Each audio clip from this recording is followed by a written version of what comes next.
Assalamualaikum warahmatullahi wabarakatuh. Perkenalkan, nama saya Amira Kamila Savitri dengan NIM 17056190079 dari kelas S1 Manajemen A 2019. Di video ini saya akan menjelaskan materi tentang job analysis.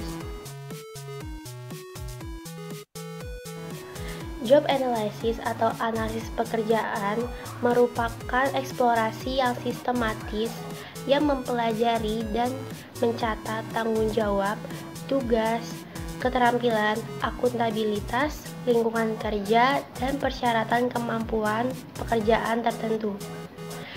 Job analysis juga melibatkan menentukan kepentingan relatif dari tugas, tanggung jawab, dan keterampilan fisik serta emosional untuk pekerjaan yang diberikan. Menurut Raymond A. Nung dan John R. Hallenbeck, job analysis merupakan prosedur untuk penetapan tugas dan tuntutan keterampilan dari suatu jabatan dan orang macam apa yang akan dipekerjakan itu. Dan menurut Del Yoder, job analysis merupakan prosedur melalui fakta-fakta yang berhubungan dengan setiap jabatan yang diperoleh dan dicatat secara sistematis. Nah, selanjutnya apa sih tujuan dari job analysis dalam perusahaan itu? Jadi, menurut Del Yoder, terdapat 9 tujuan dari job analysis.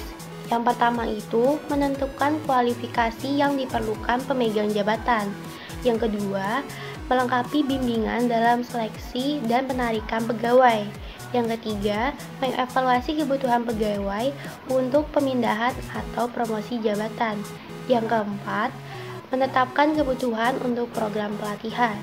Yang kelima, menentukan tingkat upah gaji dan pemeliharaan administrasi upah dan gaji. Yang keenam, mempertimbangkan keadilan dari jasa yang kurang puas. Yang ketujuh, menetapkan tanggung jawab, pertanggungjawaban, dan otoritas. Yang kedelapan, menetapkan tuntutan yang esensial dalam penetapan standar produksi. Dan yang kesembilan, melengkapi clues atau petunjuk untuk peningkatan metode dan penyederhanaan kerja.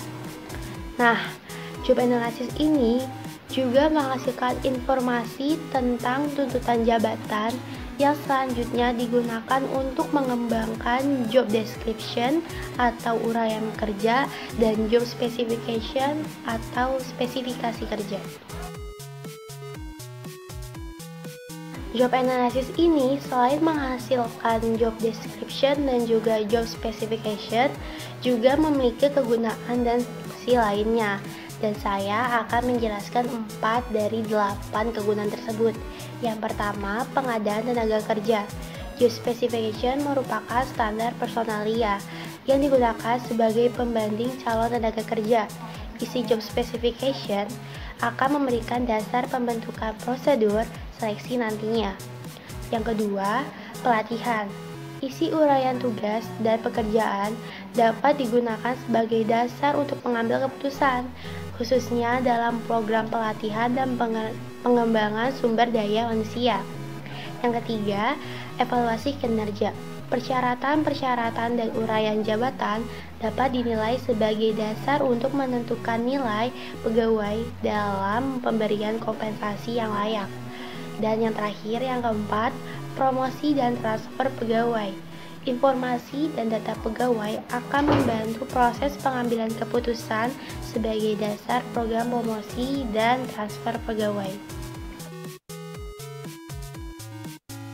Proses job analysis sebenarnya merupakan suatu pengumpulan data. Beberapa pendekatan dapat digunakan untuk melakukan studi terhadap jabatan tersebut. Berikut beberapa metode yang biasa digunakan dalam proses job analysis. Yang pertama, metode observasi. Metode ini, seorang analisis akan mengamati seorang karyawan dan mencatat semua tugasnya, baik yang dilakukannya maupun yang tidak dilakukannya, baik tanggung jawabnya maupun bukan tanggung jawabnya, keterampilan yang dibutuhkan, cara yang digunakan untuk melakukan tugas, serta kemampuan dan mental atau emosional yang dibutuhkan untuk menangani tantangan dan risiko. Mungkin banyak yang mengira bahwa metode ini merupakan metode yang paling mudah, namun kenyataannya tidak. Yang kedua, metode wawancara. Metode ini merupakan metode cara mengajukan pertanyaan langsung terhadap karyawannya. Pada umumnya, terdapat 3 jenis wawancara, yaitu wawancara individual. Wawancara ini hanya dengan karyawan yang terkait. Yang selanjutnya yaitu wawancara kelompok dengan kelompok karyawan yang mengerjakan pekerjaan yang sama. Dan yang terakhir, wawancara dengan supervisor atau atasan karyawan yang bersangkutan yang mengetahui mengenai pekerjaan tersebut. Nah, yang ketiga, metode kuesioner. Metode ini merupakan salah satu metode yang sering digunakan. Kuesioner adalah suatu daftar yang berisi pertanyaan-pertanyaan yang harus dijawab oleh karyawan yang akan dianalisis jabatannya. Kelebihan dari metode ini merupakan dapat mengumpulkan sejumlah informasi tentang pekerjaan dalam waktu yang relatif singkat dan biayanya yang relatif murah, dengan catatan bahwa karyawan dapat secara akurat menganalisis dan mengkomunikasikan informasi tentang pekerjaan mereka. Sekian penjelasan saya mengenai materi job analysis. Semoga bermanfaat. Saya minta maaf apabila terdapat kekurangan ataupun kesalahan dari saya. Terima kasih atas perhatiannya. Wassalamualaikum warahmatullahi wabarakatuh.